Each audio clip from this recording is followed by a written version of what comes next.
You heard that? Yeah. Let's make history. 3, 2, 1. Peace and blessings, and welcome back to Heritage Hip Hop, where we introduce you to your future favorite artists today. And Heritage Hip Hop has been dubbed the 30 for 30 of independent artists. So, in the vein of having people tell their stories, we believe being more than music, we got to give you the real, because if you can't connect to the artist or their story, then how can you ever connect to their music? And this artist I have tonight not only pays homage to hip hop, but he talks about the hip hop that flows from his life. Introduce yourself to the people, please. Peace. How you doing, everybody? I'm Hazernomical.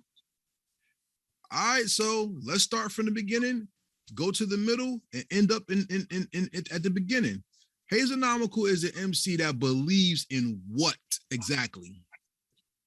Hazernomical is a person that believes in making just everything that I do in my life, I believe, is from a place where it's meant to inspire people to feel. Because a lot of the times, like, people just go around, they do things for a lot of different reasons. And like, especially I would say in my music, like, it's all about invoking a feeling, invoking something that's challenging you to do something, you know? I respect that, because the things I like to invoke is camaraderie. That's why I always tell everybody, when you watch the videos, like, share, and subscribe, because when you do that, we're making a relationship. It's not about just talking. And when you invoke relationships, people get to learn and get to build from your influence. You know what I'm saying? Indeed. What's the most influential thing that you've experienced that taught you how to be a artist, not an MC or rapper, but an artist? Honestly, I would just say the people who I've been around. Mm-hmm. Like, I've been around like a lot of really great artists during the times when hip hop was really prevalent. So I got to see firsthand how to do this. Okay. Where are you from? I'm from Jamaica, Queens, New York. All right, so everybody out there, Jamaica, Queens, New York, y'all know the same as people who've come out of Jamaica, Queens, New York, you know what I'm saying? But because you put your resume out there, who are the people that you've been around, and what have they taught you to prepare you for your journey? Like, the same people who I've started with is a lot of the same people who I'm around now, like Mike Hands, Innocent, Dreddy Kruger, the whole back block, them recordings, like, everybody in all of those camps and who those camps deal with, you know, the whole boot camp, death squads, and it's a whole spider web of really dope New York artists that we all just culminate. Have you ever found out or witnessed this in your life, that hip hop is big but it's small also at the same time? Yeah, definitely. It's How like, do you, yeah. It's like everybody's like 2 degrees of separation. How did that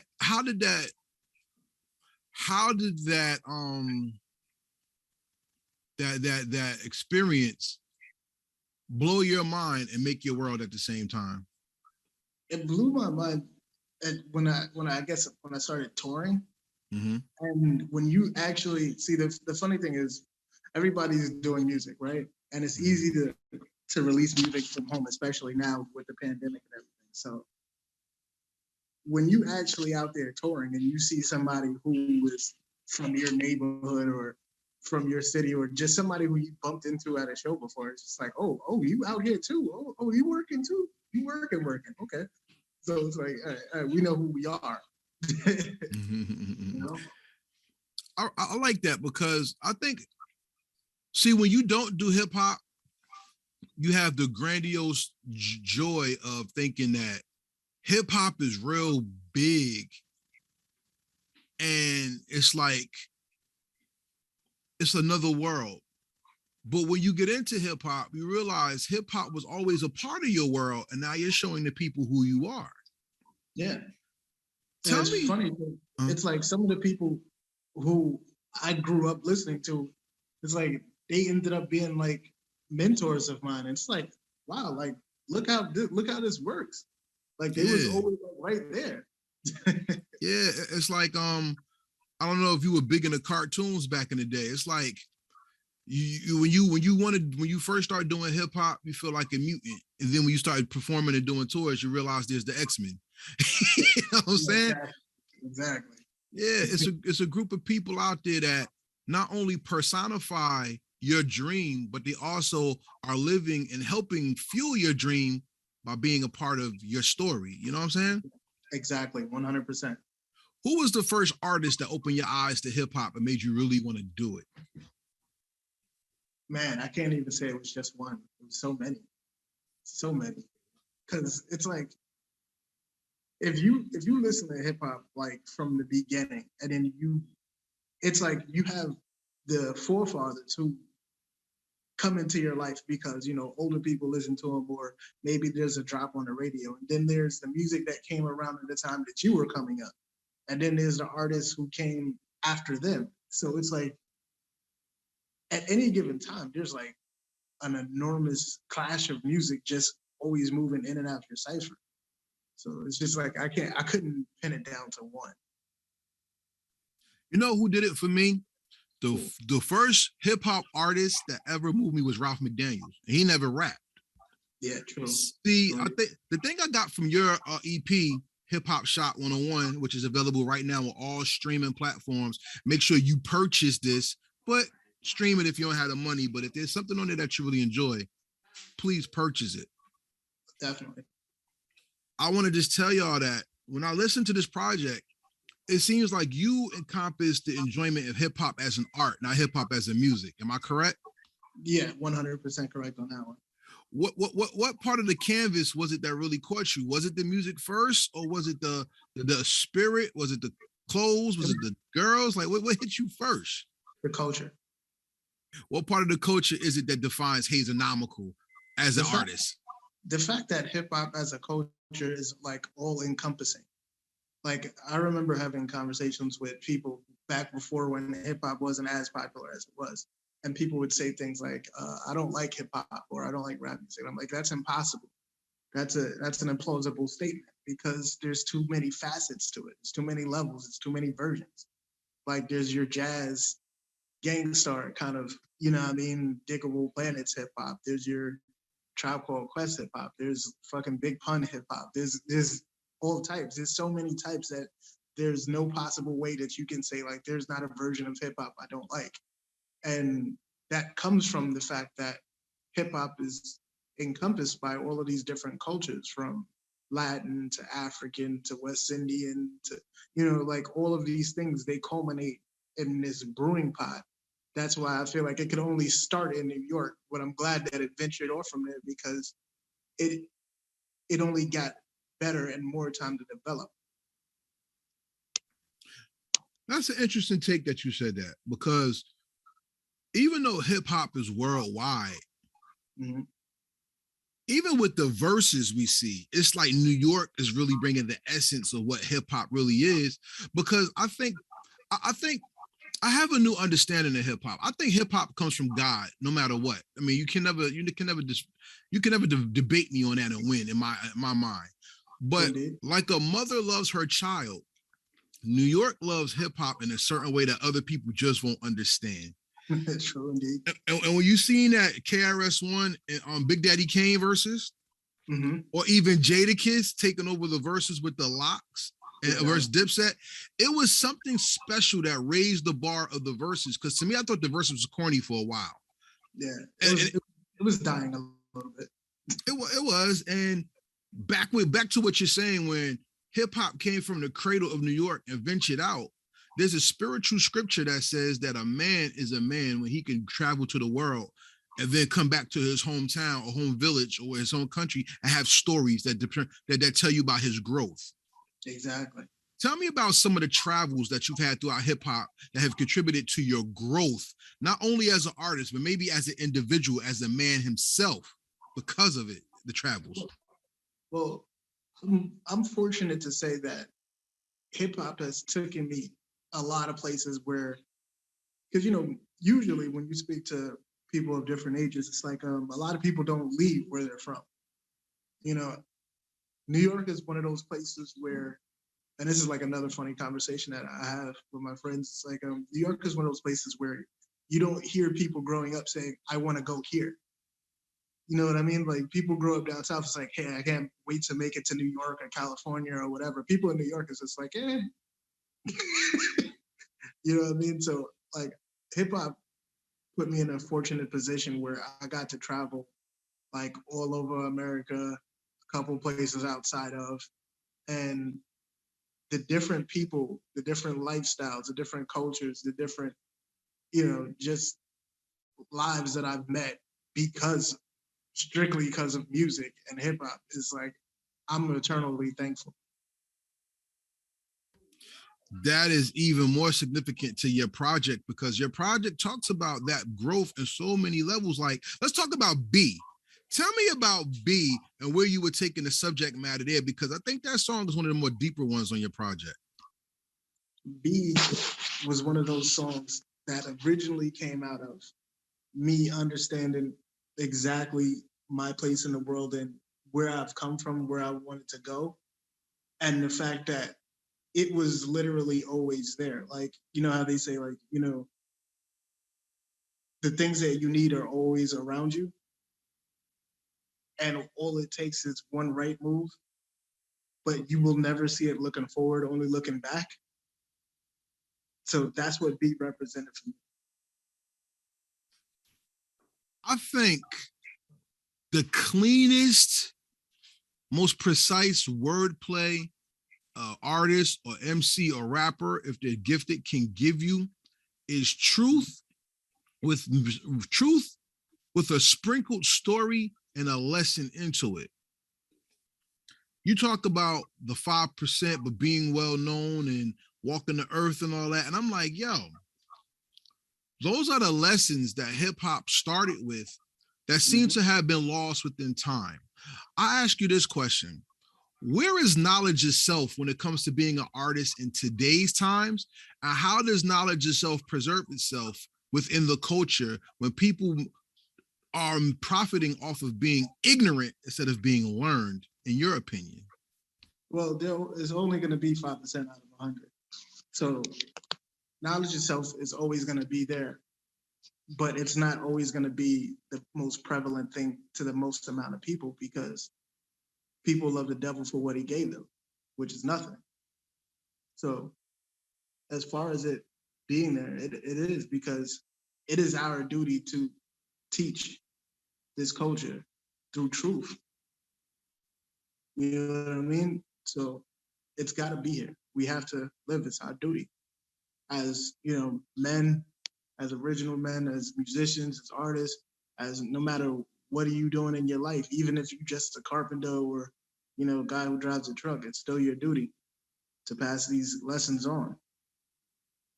That's the thing that perplexes me the most, because why are there so many intelligent rappers and MCs, but they want to play the buck dancer and the ignorant coon bully nigga instead of being the man that's spiritually inclined and knowledgeable when it comes to who they are and the culture? Why do you think that happens so much?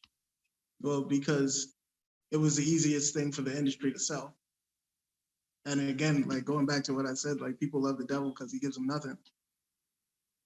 It's a real easy thing to buy. It's like, oh yeah, all you got to do is walk like this, talk like this. But it's like, like in reality, that's not even close to being appropriate. Like that's not how people conduct themselves. But it's funny because life now imitates the art that imitated life in the first place. That's a deep saying. Ladies and gentlemen, we're talking to Hazernomical on Heritage Hip Hop Podcast tonight. And right now, we're going to start talking about those deeper things that people are afraid to talk to MCs about. Since we're going into spiritual and deep conversation, I want to ask this gentleman this question. My question to you, based on what you just said, is this. It's a statement, but I really want to hear what you have to say about it, okay? Okay. I think, you know how people go to the grocery store and they see certain food and they say it's too expensive, so they get the cheaper thing? Yeah. That's hip hop to me right now. Because hip hop is so manufactured that you have a little every week. You have a new song with another person's name every week. You got another something every week. And that's so cheap that and disposable that it's freely given. But when you get what's dubbed real hip hop, it's hard to find. You have to search it, and its value is so magnified that it's like, not only what do I do with this, but how do I keep it and still share it with others? What do you think about the cheapening of the talent, so-called talent, and not only the cheapening of the so-called talent, but the rarity of that real, especially trying to find it in the internet knowledge age when it comes to hip hop? I don't think that it's cheapening per se. I think it's because the music industry has made this thing of ours so big and so dynamic, such $1 billion industry, that everybody wants to do it. So the game is now flooded, and this is pretty much supply and demand. So when you're saying that if there's a big demand for this kind of music, then you have people scrambling to make a supply. But now we have a over of supply, and it's like, all right, the demand is still there, but the curve is not as skewed as it once was. So when you go to look for it, you have to look for it in the middle of all of these other things. It's like going back to the analogy that you brought up, going to the supermarket. So it's like going to a supermarket and saying, all right, well, I want to get, I don't know, browning sauce or, some ketchup. It's like, it's like, all right, well, there's a lot of ketchup here. Like, all right, well, I want the ketchup that I had when I was a kid, the one that grandma used to use or whatever. It's just like, well, I don't even remember what it was. You just got to go through the aisle and find it. But before, it wasn't that way. It was an easier way of getting to it. You could go to, like you said, Ralph McDaniels, or you go to your local radio station or Stretch and Barbito, and it's like, all right, yeah, I know exactly where to find my hip hop. Nowadays, it's not just one place. There's a bunch of platforms. There's a bunch of different places, different spaces, different phases, different opinions of what they think hip hop is. Some people think hip hop is still what it was in the 90s. Some people say that it's still alive because, like, people like me and the people I associate with are keeping it alive. But, that's all. That's just my opinion. But, at the end of the day, it's everywhere. You just have to find your sources and share those sources with the people you can. Let's talk about that source, because Tribe Vibe was a song for me that made me go, okay, he's plugged. And the thing about Tribe that's so phenomenal is Tribe made a statement, got better, went through their down period, broke up, and then surprised the world with a classic. Mm-hmm. What is the Tribe Vibe for you? And why did you name that track or want to even pay homage to them in the hook on that song? Do you remember the song by De La Soul, Stakes is High? Of course. Do you remember the line where he said, people have been, that's why the native tongues has been officially reinstated? Yeah. That one line is the feeling that I wanted to convey on Tribe Vibe. It's that kind of love. It was just like, people have been doing a lot. I mean, a lot in music. And some of it is good, some of it is not so much, but everybody's opinion. And I got mine just like you got yours. But this wasn't about that. This was about the love. Love is very, very serious. Very dangerous thing. Like, I love my car or I love my girl. Mm-hmm. You got to be careful, because that's why. Remember that?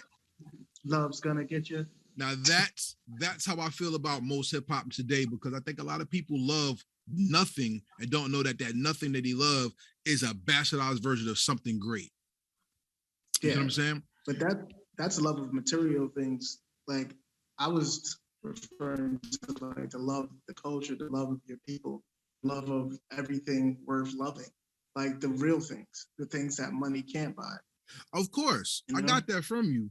But we got to also know that life is a yin yang, because where there's that positive, there's also that negative, and people are going to gravitate to whatever their spirit or soul is attracted to at the moment.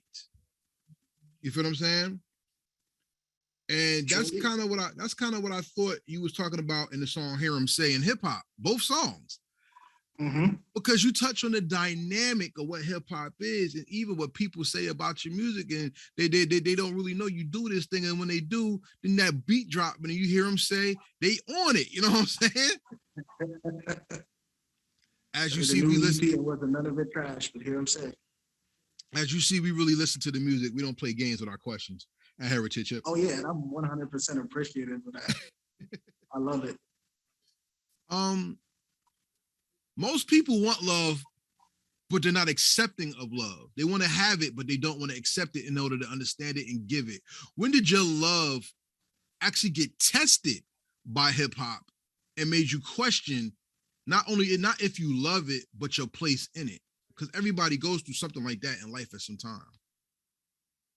My love for hip hop, just like your love for anything, gets tested a lot.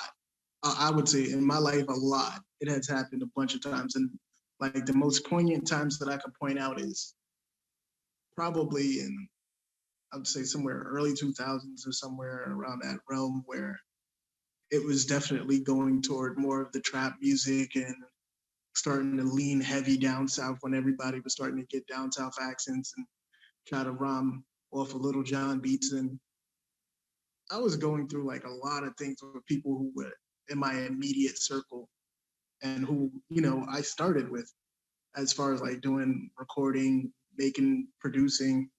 And it was just like, damn, like I'm losing more friends than I'm gaining anything with this. And it was like, at that time, I could just give up and just walk away. And then it's funny because all the people who I was like, although we were like varying degrees of like disagreeing with each other, one thing that we could all agree upon, they looked at me and was like, yo, how could you can't quit? Like, there's no way. Like, the game needs you, bro. Like, keep going. And I kept going, and like more stuff happened that made me fall down. But they say if you're gonna fall face forward so you can see. As long as you can see, you can get up. So that's the thing I hate about that analogy about the game, because everybody wants to be a part of the game, but everybody doesn't get the chance to be in the game. You see what I'm saying? Mm-hmm. Like, it seems like the game we see as basketball usually is a game of war in reality.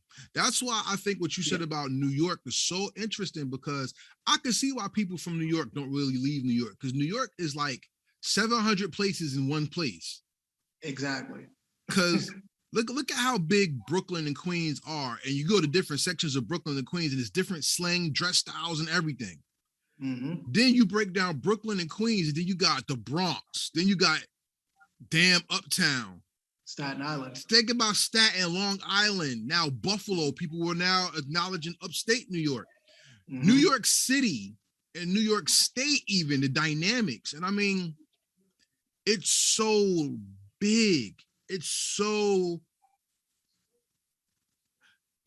uncharted territory that when you say you're from New York, there's a certain stigma that can be lost in the prejudice because they don't know where you're really from. You know what exactly. I'm saying? Exactly. Like you said, Jamaica Queens. Tell me about Corona, Jamaica Queens, and Queensbridge and how they're different, so people will know.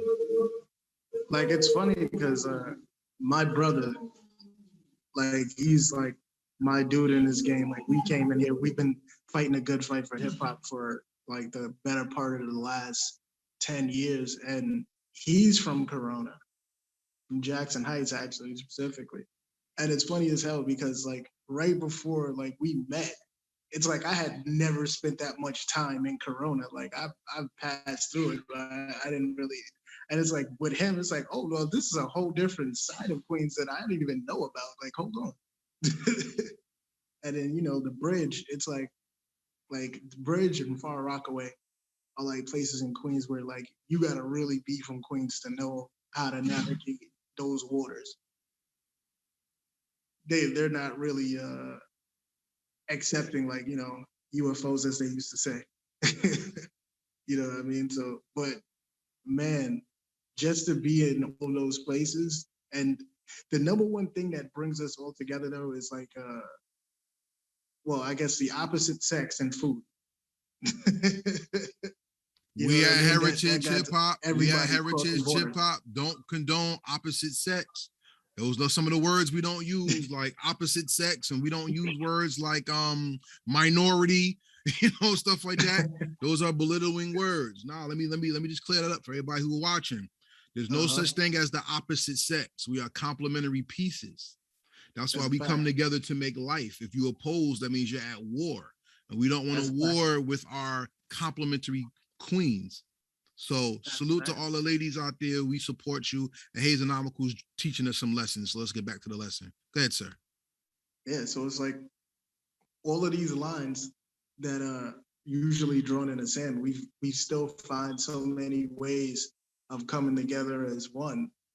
And I think that that's why New York itself is the melting pot of the world. We're like the experiment to see if the whole world can get along in 5 boroughs. Is it working? Yeah. And hip hop made it work? Hip hop is one of the biggest pieces that made it work.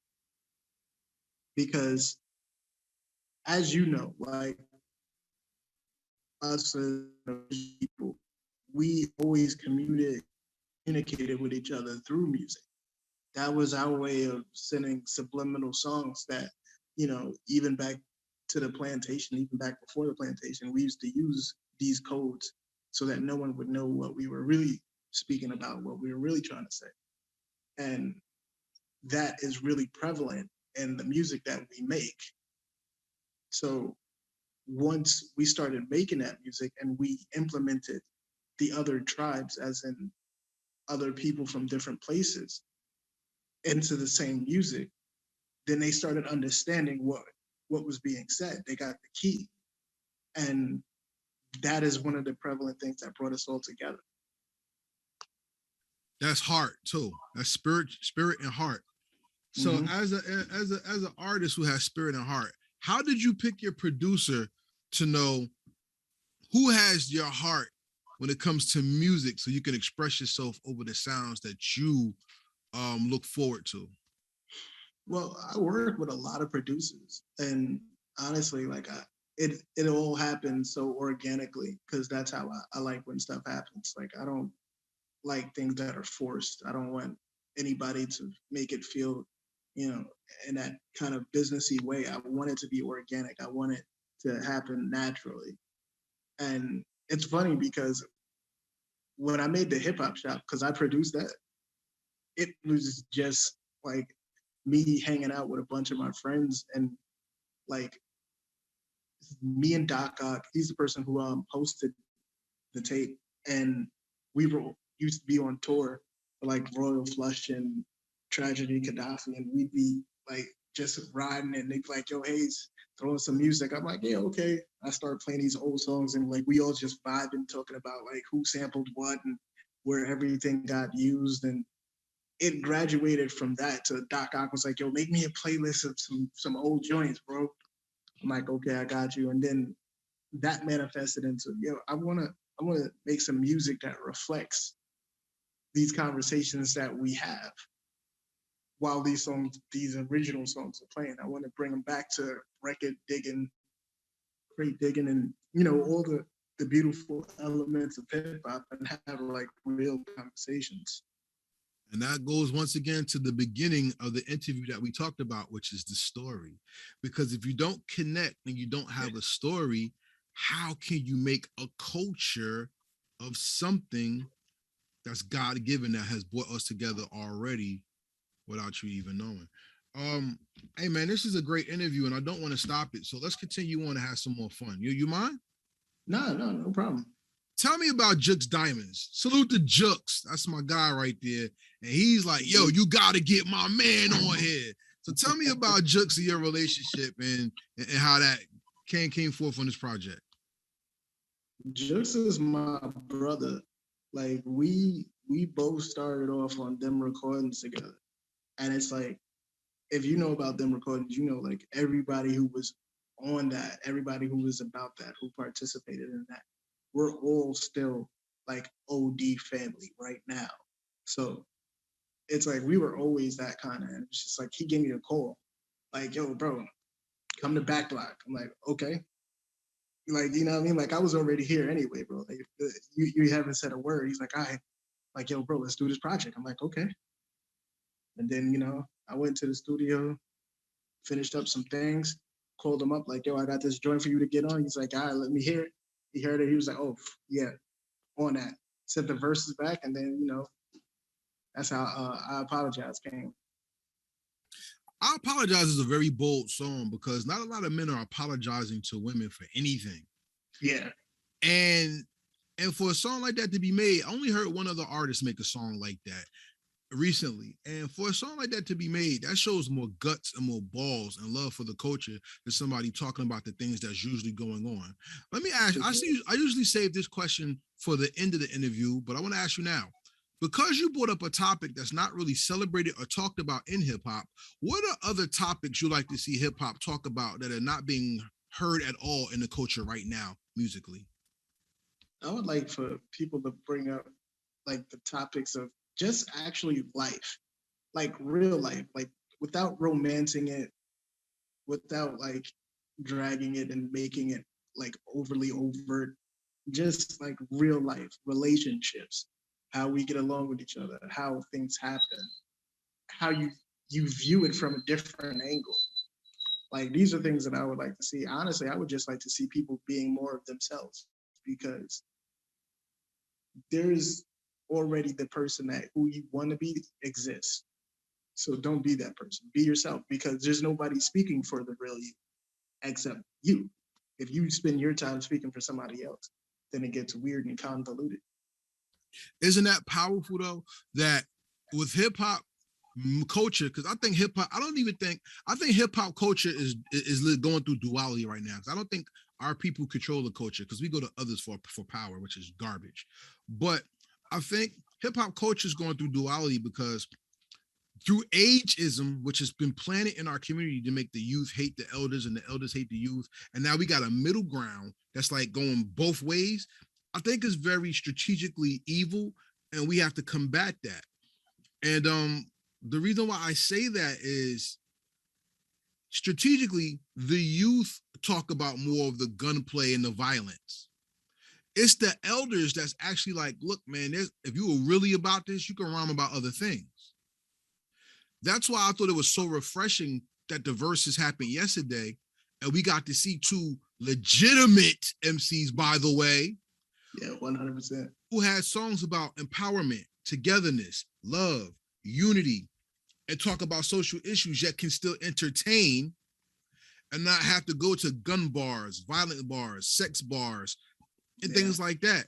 I heard on another MC say that he thinks battle rap is coonery because everybody has to be violent and talk harsh to each other instead of just showing off their skill set.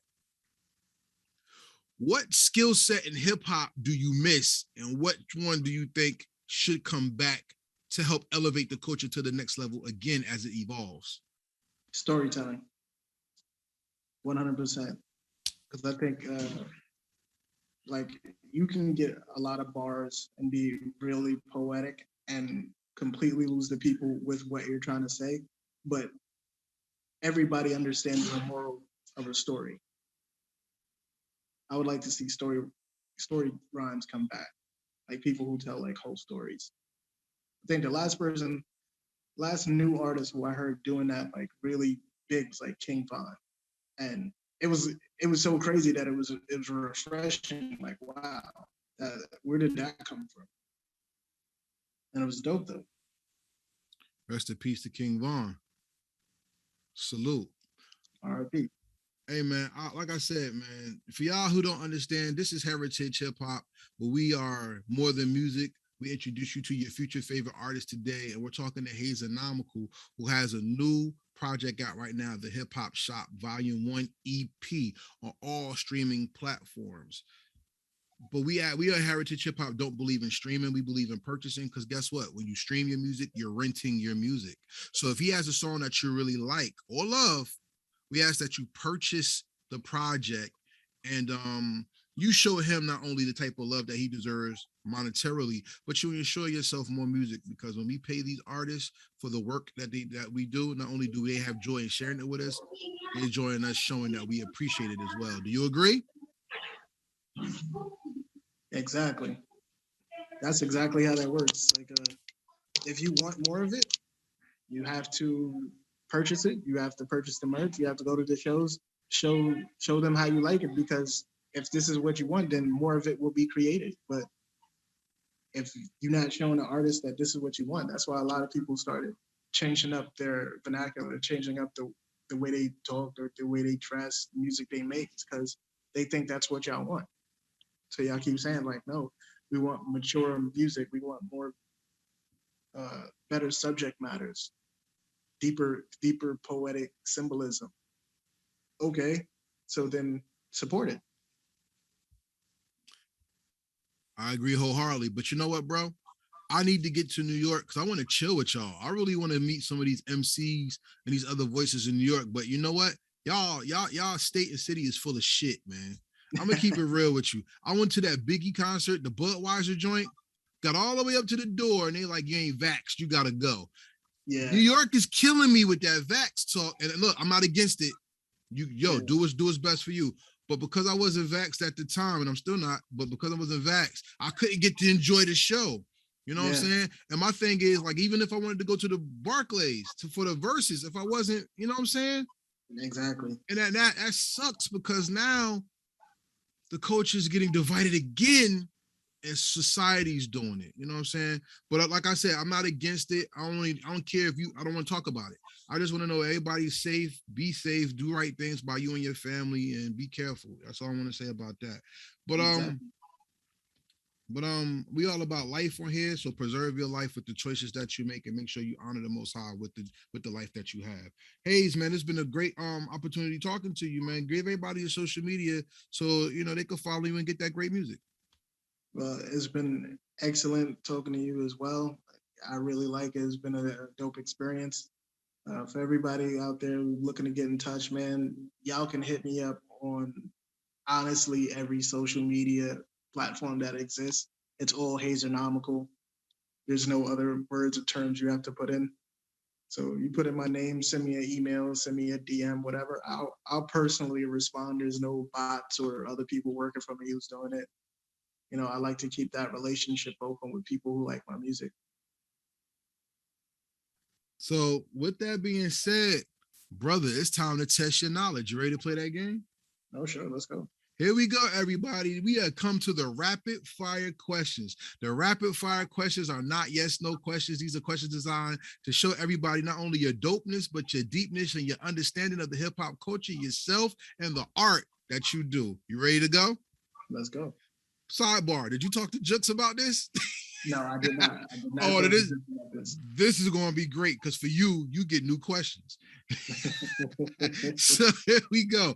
Question number one. I'm going to keep it light. Question number one. What song or album from another artist's catalog perfectly describes you? That is a really great question. I've never been asked that before. Wow.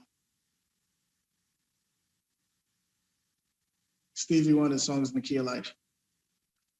That's a lot of people's go-to album. What about that album stands out to you personally?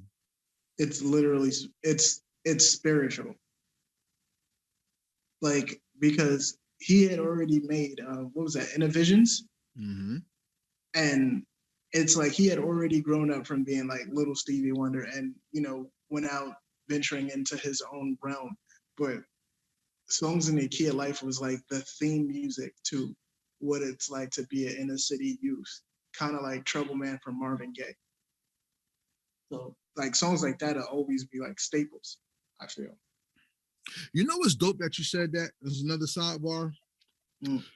I think Marvin Gaye's The Ecology is the first mixtape album. Mm-hmm.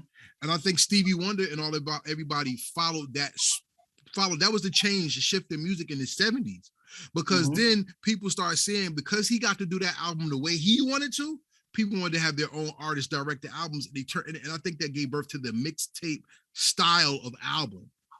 Yeah, because like before that, you had, the whole Barry Gordy Motown, everybody in the plant kind of way of making music, where it's just like, Mm-hmm. all right, well, we know how to craft these hits. It's take this plus this equals this, take out that, add this, and then boom, financial gains. Everything is great. Then it's just like, but yeah, but we want to make something different, something outside of the chain of ordinary shit. And then you get a lot of these, you got pretty much what happened in the 70s and 80s. That's where Mm-hmm. you start getting Rick James and what do you call it? Uh, punk funk. I like Punk funk, that. yes. Punk funk, yeah. you know, Okay. Okay. So let's go to the next question.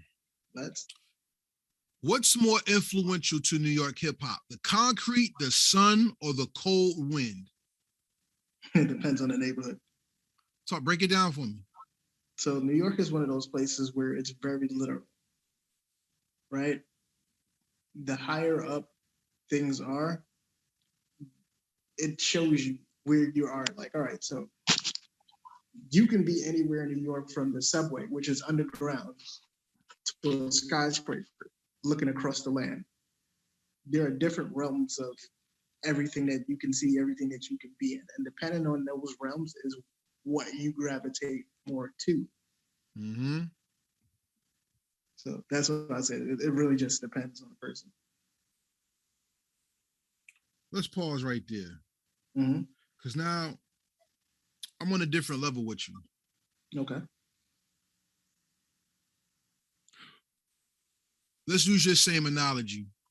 Mm-hmm. From the ground level to the skyscraper view, Mm-hmm. where is the hottest temperature of hip hop when you look at it from that way? Is it Underground. why?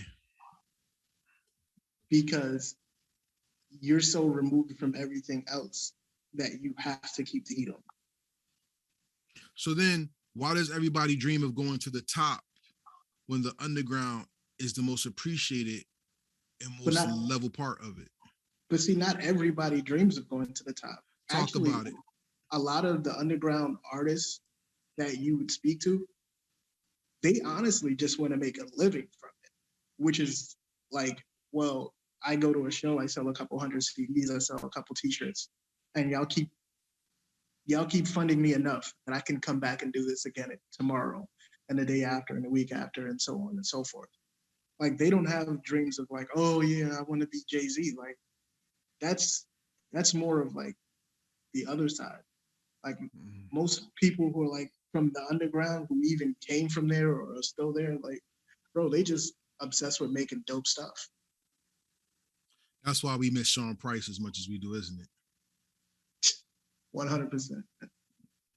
See, everybody, we real hip hop over here. Salute.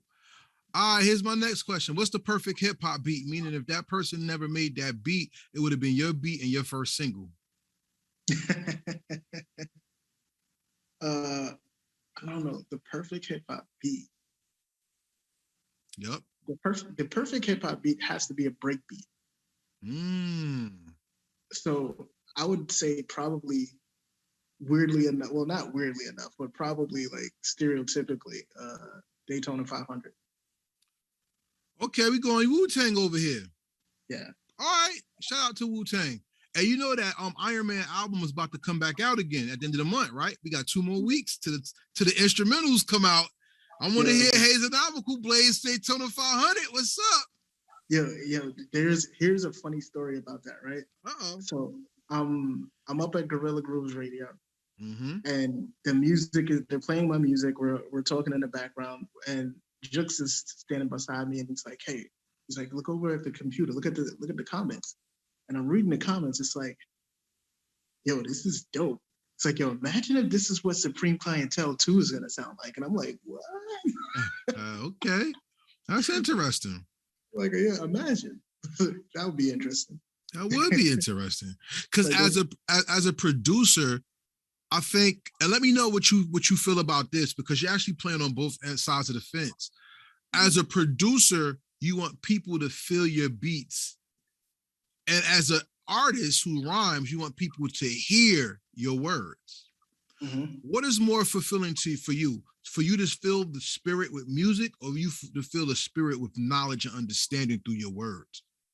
Well, I think they work in tandem. Okay. I don't think there's a one side or the other side. I think this is one of those yin yang things where you need this to exist so that this makes sense. Okay.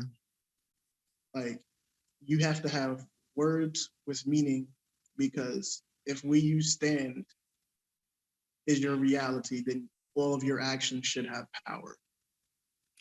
All right, so now let's test your producer mind in. How dope or how undope was Donda to you? Yeah, talk about it. It was all right. It wasn't my favorite work from Kanye. Like, honestly, I think he's a dope producer. Like, I know for a fact he's a dope producer, because That's right. like, aside from like his own projects, things that he's done for other people over the years, he's done some really good stuff. But Donda is just like, that's him trying to push himself forward to try to break through the ceiling. Like, I felt the same way when he did 808s and Heartbreaks and Yeezus. It's just like, you're experimenting. And that's good, because we need people like that to keep the culture pushing forward, so it doesn't get too stagnant or take itself too seriously.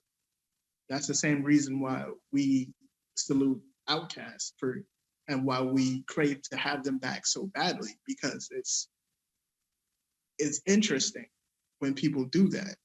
But at the same time, it's like, but when it doesn't catch on, like, people look at you like they down you like leper.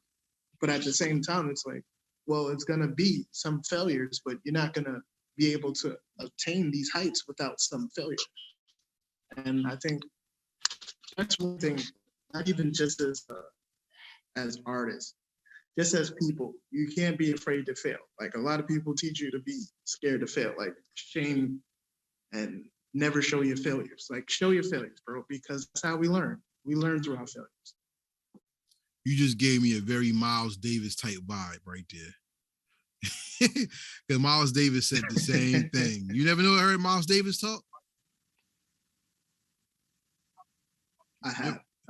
Miles Davis once said that his dream was to make a song based off the squeaking sneakers and the bouncing of a ball on a basketball court. And he wanted to find out how to put jazz to that. That's pushing the envelope, because he knows what he's good at, but he wanted to bring it into real life. You see what I'm saying? Push. The funny thing is, like, I have these kinds of conversations with my musician friends. And it's just like, you do realize why nobody likes jazz anymore, right? They're like, why? It's because only musicians understand it. That's facts. That's facts. Because if you really listen to jazz, you know that the music speaks. That's why it doesn't have words. Yes. Okay, so what's your favorite jazz album then? What's your favorite jazz album then? Talk to me. Oh man, that's a hard one. That's hard to narrow down. Definitely Some Kind of Blue. That's dope. What'd you say? I said definitely Some Kind of Blue. That was a dope album. Miles Davis and Duke Ellington. Yeah, I can't say my number one, because there's a lot of really dope jazz, and then there's like different kinds. It's like your bebop, it's like I'm blowing my own mind right now, just trying to narrow it down. Quincy Jones, by the way, who's like one of the greatest producers ever, has dope jazz albums. That's a fact. You're breaking up a little bit. I don't want to lose you, because this is a great interview, and I like this. Kind of Blue by Miles Davis also has a legacy edition. Do you have that one? I do not. I wish I did. The volume 1 and the volume 2. That's my favorite jazz album, actually, to tell you the truth. And that gives that kind of pushes me, as you said, pushing yourself to experiment, go to the next level. Push yourself. Who are 3 artists you would like to produce an album for that may or may not know of you yet? Who I'd like to produce for? Let me see. I never really thought about that. Redman. That's definitely one. Okay. Let me see who else.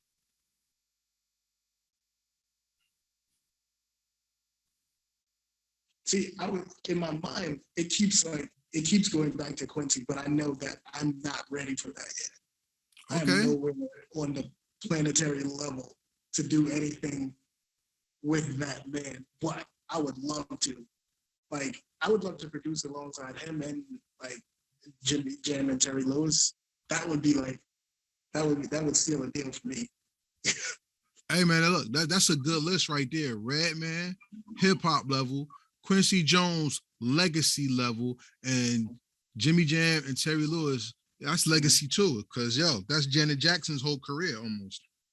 That was the whole swing. That was like the whole early '90s vibe.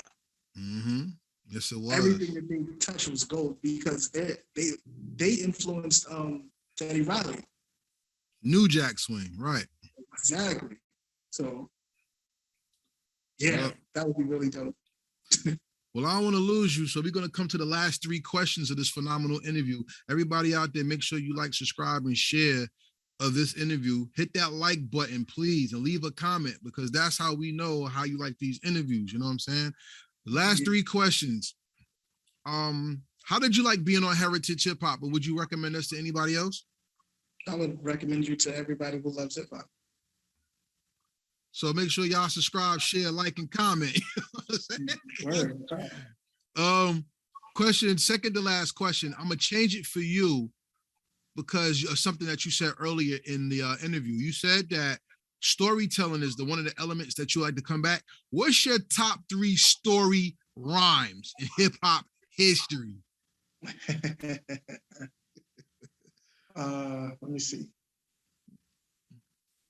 Funny enough, all right. So one of my favorites, like my guilty pleasures, is Slick Rick, but not children's story, an adult story. I don't know why. That every time I hear that song, it just makes me chuckle.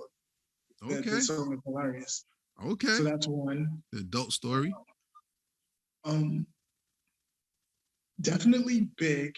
Mm-hmm. I'm trying to decide which Biggie story like is the best because like everybody obviously their go-to is a story to tell, but I would think mine would probably be Give Me the Loot. That's a hard one. I didn't even think about that. That's a hard one. All right, give me the third one. And the third one would be, I'm trying to remember what is the name of that song. Oh man. And it's like the dopest like storytellings ever. Oh man. What's it about? He's from Queens. What's it about? He's from Queens. All right, so the story was, he was pretty much saying like, warning, like what happens if, you go against the dark side. Like, and you start doing like all of these criminal things like people are rhyming about. And then like in the end of it, like he comes out to be the person that was doing all the evil shit. And it was like, what is the name of that song? Is that Mortal Technique? A Mortal Technique, thank you. You talking about Dance with the Devil? Yes. Yes. Yeah, that was a sick song. That was a 12-minute song of horror. I did not see that ending coming. Yeah, it was gross. Yeah. That's a gross song. Yeah. That ending was crazy. That ending was real crazy. If y'all don't know that song, Mortal Technique, go cheap plug. Cheap plug. You know what I'm saying? Come to Heritage Hip Hop. What's up?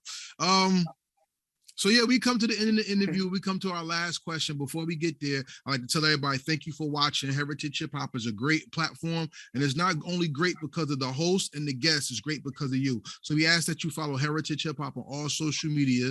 Follow Heritage Hip Hop by becoming a member. Membership is free to heritagehiphop.com. With membership has privileges when you get exclusive music that's not on any other platform, but only Heritage Hip Hop. A salute to the artists that work with us that give us that music.